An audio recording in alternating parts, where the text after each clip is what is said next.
Hello दोस्तों, कैसे हैं आप सभी। मेरा नाम विवेक पांडे है। आपका मेरे यूट्यूब चैनल पे बहुत बहुत स्वागत है। अभी वर्तमान में मध्य प्रदेश के मुख्यमंत्री हैं शिवराज सिंह चौहान। ये मध्य प्रदेश के ऐसे पहले मुख्यमंत्री हैं जो चौथी बार मुख्यमंत्री पद को धारण किए हैं। जब ये दोबारा मुख्यमंत्री चुने गए हैं तो इनके 100 दिन पूरे हो गए हैं अपनी सरकार के। इस 100 दिन में इन्होंने कौन कौन सी योजनाएं चलाई, उसके बारे में ये वीडियो बनाया गया है। इसमें 20 योजनाओं के बारे में मैं आपको बताने जाने वाला हूँ। ये सभी योजनाएं मध्य प्रदेश के आगामी पेपरों जैसे मध्य प्रदेश आरक्षक भर्ती और पीएससी और व्यापम से जुड़े हुए जितने भी वैकेंसी हैं उनके लिए बहुत इम्पोर्टेंट है। शुरुआत करते हैं अपनी स्कीम सीरीज़ के बारे में। मुख्यमंत्री जन कल्याण संबल योजना, इस योजना को शिवराज सिंह चौहान सरकार ने पहले चलाया था, जिसे कमलनाथ कर दिया। अब मुख्यमंत्री बनने के बाद दोबारा इस योजना को, संबल योजना को, शिवराज सिंह ने चलाया है। इस योजना का क्रियान्वयन पुनः प्रारंभ किया गया। 1.5 करोड़ पात्र श्रमिकों को दुर्घटना मृत्यु पर 4 लाख मिलते हैं। सामान्य मृत्यु हो जाने पर 2 लाख और अपंगता पर 1 से 2 लाख का अनुग्रह राशि मिलती है। ऐसे 5,000 बच्चे जो 12वीं में सर्वाधिक अंक लेके आते हैं उन्हें 30-30 हजार रुपये की प्रोत्साहन राशि मिलती है। प्रसूति सहायता, शिक्षा प्रोत्साहन, निःशुल्क चिकित्सा सुविधा एवं व्यवसाय के लिए सहायता का प्रावधान भी इस योजना में है। पंच परमेश्वर योजना, योजना भी पुनः प्रारंभ की गई है। यह योजना भी कमलनाथ सरकार द्वारा बंद कर दी गई थी। 14वें वित्त आयोग की अनुशंसा पर इसे 1555 करोड़ रुपए की राशि मिली है। इस योजना के तहत भारत मध्य प्रदेश सरकार को 1555 करोड़ रुपए की राशि प्राप्त हुई। राशन व्यवस्था, कोविड-19 के समय ऐसे लोग जो कि महाराष्ट्र से यूपी या गुजरात से यूपी, गुजरात से बिहार जा रहे थे, मध्य प्रदेश के रास्ते हुए जा रहे थे। मध्य प्रदेश सेंटर में है जिसकी 5 राज्यों से सीमा टच होती है। इस कारण से मध्य प्रदेश में से ये लोग जा रहे थे। तो राष्ट्रीय खाद्य सुरक्षा अधिनियम, इनके पेट भरने के लिए, इनके भोजन व्यवस्था करने के लिए मध्य प्रदेश सरकार ने कार्य किया और राष्ट्रीय खाद्य सुरक्षा अभियान में 1.16 करोड़ परिवारों को 7.71 लाख मीट्रिक टन खाद्यान्न प्रदान किया गया। अन्यत्र फंसे बेघर बेसहारा 32 लाख व्यक्तियों को 3.64 लाख मीट्रिक टन खाद्यान्न प्रदान किया गया। नेक्स्ट योजना है जीवन अमृत योजना। अब तक 3 करोड़ 35 लाख से भी अधिक व्यक्तियों को आयुर्वेदिक, होम्योपैथिक एवं यूनानी दवाओं के पैकेट, शीशियाँ तथा आयुर्वेदिक काढ़ा वितरित किया गया।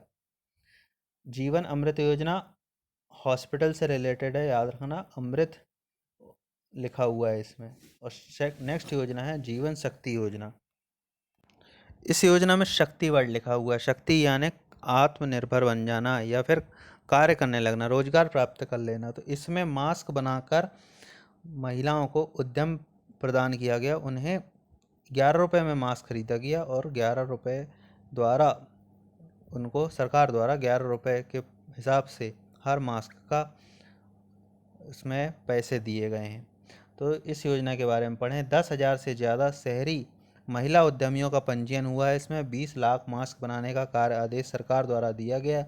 यह जीवन शक्ति योजना केवल पहले शहरी महिला उद्यमियों के लिए था, फिर बाद में इसे ग्रामीण महिलाओं के लिए भी किया गया और ग्रामीण क्षेत्रों में भी महिला स्व सहायता समूहों द्वारा 1 करोड़ से अधिक मास्क का निर्माण इस योजना में किया गया है। इस योजना के लिए मैंने एक वीडियो भी बनाया था जिसकी लिंक मैं आपको डिस्क्रिप्शन बॉक्स में डालूँगा, आप उसे ज़रूर देखिएगा। इस योजना को मैं दिखाता हूँ आपको। ये है वो वीडियो, जीवन से योजना की पूरी जानकारी, मास्क बनाकर पैसे कमाएं। इसमें 141 व्यूज़ आ चुके हैं और 9 लाइक्स आए हैं। आप इस वीडियो को ज़रूर देखिएगा, इसमें आपको पूरी इन्फॉर्मेशन मिलेगी। पीएससी के लिए बहुत इम्पोर्टेंट योजना है ये। उसके बाद की जो स्कीम आती है उसका नाम है श्रम कानूनों में सुधार। जैसे यूपी गवर्नमेंट ने, योगी आदित्यनाथ की सरकार ने श्रम कानूनों में सुधार किया, वैसे ही मध्य प्रदेश की सरकार ने भी श्रम कानूनों में सुधार करा। पंजीयन या लाइसेंस लेने की जो अवधि थी वो 30 दिन से घटाकर 1 दिन कर दिया गया उसे। 61 रजिस्टर होते हैं और 13 रिटर्न फाइल करने पड़ते हैं किसी भी कंपनी को के स्थान पर अब केवल एक रजिस्टर और एक ही रिटर्न फाइल करना पड़ेगा। कारखानों और उद्योगों में श्रमिकों के लिए प्रतिदिन जो 8 घंटे की शिफ्ट रहती थी, उसे अब 2 शिफ्टों में बदलकर 12 घंटे की शिफ्ट कर दी गई। प्रति पाली 12 घंटे कार्य करने की अनुमति प्रदान की गई है। 8 घंटे की शिफ्ट में 3 शिफ्ट होती हैं दिन की, 8 8 8, और 12 घंटे की 2 शिफ्ट हो जाती हैं। इस तरीके से श्रम कानून में सुधार हुआ। बिजली बिल राहत योजना।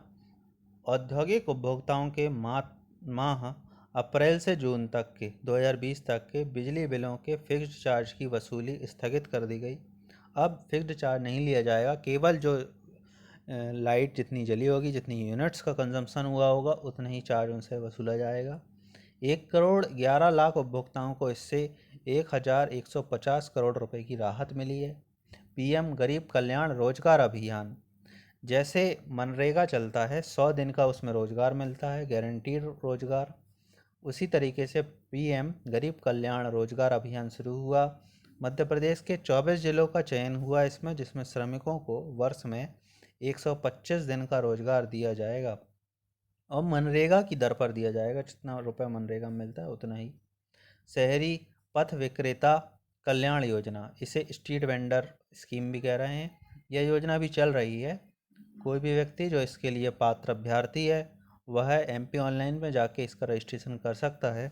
सभी पात्र वेंडरों को 10,000 रुपये तक का व्यवसाय ऋण उपलब्ध होगा। अधिकारी आएंगे, देखेंगे आप सही में व्यवसाय करते हैं या नहीं। अगर आप सही पात्र पाए गए तो आपको 10,000 बैंक से लोन मिल जाएगा बिना किसी गारंटी के। अब तक 8 लाख से अधिक पत्र विक्रेता इसमें पंजीकृत हो चुके हैं। आत्मनिर्भर भारत। आत्मनिर्भर भारत अभियान चल ही रहा है। उद्योगों को सहायता, ग्रामीण एवं नगरीय क्षेत्रों में रोजगार बढ़ाना, कृषि एवं अन्य संबंधित सेवाओं में सहायता, सकल राज्य घरेलू उत्पाद के 2% का अतिरिक्त ऋण के रूप में राज्यों को सहायता मिली है आत्मनिर्भर भारत से। आत्मनिर्भर भारत अभियान के सभी पैकेजों पर रणनीति बनाकर कार्य प्रारंभ किया गया है मध्य प्रदेश सरकार द्वारा।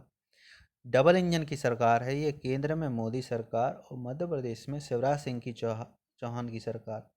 तो जो भी स्कीम सेंट्रल गवर्नमेंट पे आती हैं, यदि वे ऐसी हैं जो मध्य प्रदेश और भारत की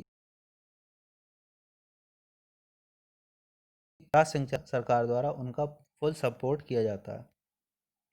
मंडी कानून में सुधार लागू होना। निजी क्षेत्रों में मंडियों की स्थापना हेतु प्रावधान किया गया है। गोदाम, साइलों, कोल्ड स्टोरेज आदि भी प्राइवेट मंडी घोषित किए गए हैं। फूड प्रोसेसर, निर्यातक, होलसेल विक्रेता व अंतिम उपभोक्ता यानी लास्ट यूज़र कर सकेंगे किसानों से सीधी खरीदी। डायरेक्ट किसानों से सीधी खरीदी कर सकेंगे। फूड प्रोसेसर हैं जो होलसेल विक्रेता हैं, और लास्ट यूज़र हैं जो। मंडी समितियों का निजी मंडियों के कार्य में कोई हस्तक्षेप नहीं होगा। पूरे प्रदेश में एक ही लाइसेंस से व्यापार का प्रावधान होगा। ये नहीं कि आपको जहां आप जाएं फिर वहां के लिए फिर से लाइसेंस का अप्लाई करें। एक ही लाइसेंस मिल जाएगा, आप बिजनेस कर सकते हैं। ई ट्रेडिंग का प्रावधान किया गया है। ई ट्रेडिंग कर सकते हैं आप, यानी किसान भारत भर में कहीं पर भी अपनी फसल का विक्रय कर सकता है। Chambal progress way. Chambal progress way Bhind, Morena और श्योपुर 3 जिलों से होकर जाता है। होते हुए राजस्थान सीमा तक कुल 316 किलोमीटर लंबे चंबल एक्सप्रेस वे की कार्यवाही प्रारंभ की गई, जो कि कोविड-19 के समय बंद हो गई थी। 3 जिले याद रखिएगा आप। चंबल एक्सप्रेस वे यदि पूछता है किन जिलों से जाता है, तो सबसे पहले श्योपुर आता है, फिर मुरैना और फिर भिंड। तो श्योपुर, मुरैना, भिंड कितने किलोमीटर का है? तो 316 किलोमीटर का है। गेहूं उपार्जन। गेहूं उपार्जन में मध्य प्रदेश देश में प्रथम स्थान पर आ गया है। इतना गेहूं खरीदा मध्य प्रदेश सरकार ने, अनाज भंडार भर दिए। 50 दिनों में लगभग 16 लाख किसानों से 1,29,00,000 मीट्रिक टन से अधिक गेहूं का उपार्जन किया गया है। किसान कल्याण। चना 2% तक तिवड़ा होने पर भी, यानी उसमें छिलका लगे होने पर भी चना 2% तक, सरसों और मसूर का उपार्जन पूर्ण हुआ है। प्रदेश के किसानों को शून्य ब्याज दर पर ऋण दिए जाने का निर्णय लिया गया है। 16 लाख किसानों को फसल बीमा का 3,100 करोड़ रुपए का भुगतान किया गया है। प्रधानमंत्री किसान सम्मान निधि योजना के अंतर्गत 72 लाख से अधिक किसानों को कुल 1700 करोड़ रुपए की राशि जारी हुई है। किसान सम्मान निधि को अब केसीसी से जोड़ दिया गया है। केसीसी का ऑनलाइन फॉर्म आपको कल मिल जाएगा। किसान सम्मान निधि में आपके आधार कार्ड और खसरा नकल आदि लगी हुई है, उसी की कॉपी आप बढ़ा दी जाएगी किसान क्रेडिट कार्ड के लिए। तो ये भी इजी कर दिया गया है। श्रम सिद्धि अभियान के अंतर्गत 25,30,000 से अधिक श्रमिकों का नियोजन यानी उनको कार्य दिया गया है। 30 लाख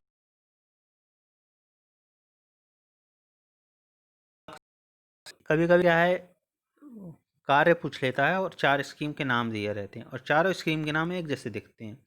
श्रम सिद्धि अभियान, सिद्धि श्रम अभियान, श्रम रोजगार अभियान, श्रम रोजगार सिद्धि अभियान, तो ऐसे ऑप्शन दिए रहते हैं हमको, इसलिए योजनाओं के नाम बहुत गौर से पढ़ने चाहिए।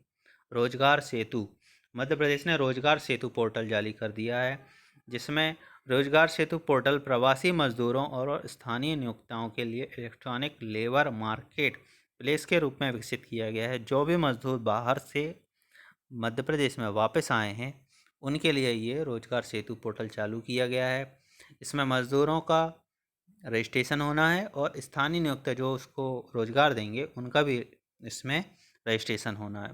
पोर्टल पर कुल 13,10,000 से अधिक श्रमिक और 23,500 से अधिक नियोक्ता पंजीकृत हुए हैं। अब तक 11,000 से अधिक प्रवासी श्रमिकों को उनकी कुशलता के आधार पर स्थानीय नियोक्ताओं द्वारा रोजगार उपलब्ध कराया गया है। लास्ट स्लाइड है ये मेरी। कोरोना संक्रमण की रोकथाम IITT यानी आइडेंटिफिकेशन, आइसोलेशन, टेस्टिंग और ट्रीटमेंट फ्रेमवर्क पर सरकार काम कर रही थी। मुख्यमंत्री कोविड योद्धा कल्याण योजना, याद रखिए मुख्यमंत्री कोविड योद्धा कल्याण योजना 2020 लागू हुई। इसमें हर कोविड योद्धा कोरोना फाइटर को 1 करोड़ रुपए का बीमा कराया गया है। कोरोना फाइटर कौन होंगे? इसमें नीचे के लेवल से वार्ड से लेके आंगनवाड़ी का करता है वहाँ से लेकर के ऊपर पुलिस अधिकारियों के रेंज तक, डॉक्टर MBBS तक, नीचे तक जितने कोरोना है सबका 1 करोड़ रुपए का बीमा किया गया है। और भी इसमें अधिक कई फैसिलिटी दी गई हैं। हर जिले में फीवर क्लिनिक की स्थापना की गई है और किल कोरोना अभियान तो अभी 1 जुलाई से प्रारंभ ही हुआ है। रिकवरी रेट मध्य प्रदेश का 19 से 77% तक पहुंचा है। 76.9% रिकवरी रेट है मध्य प्रदेश का कोरोना वायरस से। प्रवासी श्रमिक कल्याण, 14,98,000 प्रवासी श्रमिकों के राशन, रोजगार, आवास और परिवहन का प्रबंध किया गया है। मुख्यमंत्री प्रवासी मजदूर सहायता योजना 2020 लागू हुई है। प्रवासी श्रमिक आयोग का गठन किया गया है। प्रवासी श्रमिकों को संबल योजना से जोड़ दिया गया है। इतने सारे कार्य मध्य प्रदेश सरकार ने किया है। मध्य प्रदेश में हाल ही में राज्यसभा के भी चुनाव हुए, जिसमें भाजपा को 2 सीटें मिली, कांग्रेस को 1 सीट मिली। भाजपा से सर्वाधिक जो आशंका लग रही थी कि ज्योतिरादित्य सिंधिया जीत जाएं, वे विजयी हुए। वहीं कांग्रेस से दिग्विजय सिंह राज्यसभा के लिए चुन लिए गए। मध्य प्रदेश में हाल ही में मंत्रियों का भी विस्तार हुआ है। मंत्री अब हो गए हैं मध्य प्रदेश में 33। अब जो विवेक तनखा हैं सांसद राज्यसभा के जबलपुर ज़िले से, उन्होंने बताया है कि आर्टिकल 164(1)A में दिया गया है कि विधानसभा के कुल सदस्य संख्या का 15% ही मंत्री बन सकते हैं। इस लिहाज से मध्य प्रदेश में विधानसभा की 230 सीटें हैं और मध्य प्रदेश में 15% यानी 34 मंत्री ही बन सकते हैं। अभी वर्तमान स्थिति में 206 विधायक हैं मध्य प्रदेश की विधानसभा में। इस लिहाज से केवल मंत्री ही बन सकते हैं, यानी राउंड ऑफ में 30 मंत्री बन सकते हैं। अभी मंत्री बन गए हैं 33, तो 3 मंत्री ज़्यादा हैं। इसके लिए वो सर्वोच्च न्यायालय में एक पिटीशन दायर करने वाले हैं। अब देखते हैं आगे क्या होता है, सुप्रीम कोर्ट इसमें क्या निर्णय लेती है। वहीं एक सीट अभी खाली है मंत्री की, यानी 33 मंत्री हैं, एक सीट 34वीं मंत्री की खाली है। आपको मेरी अगर ज़्यादा अच्छा लगा हो तो आप मेरे चैनल को लाइक शेयर सब्सक्राइब कीजिएगा और अपनी प्रिपरेशन को जारी रखिएगा। कब वैकेंसी आ जाए कोरोना के बाद कोई कुछ नहीं कह सकता। थैंक यू दोस्तों।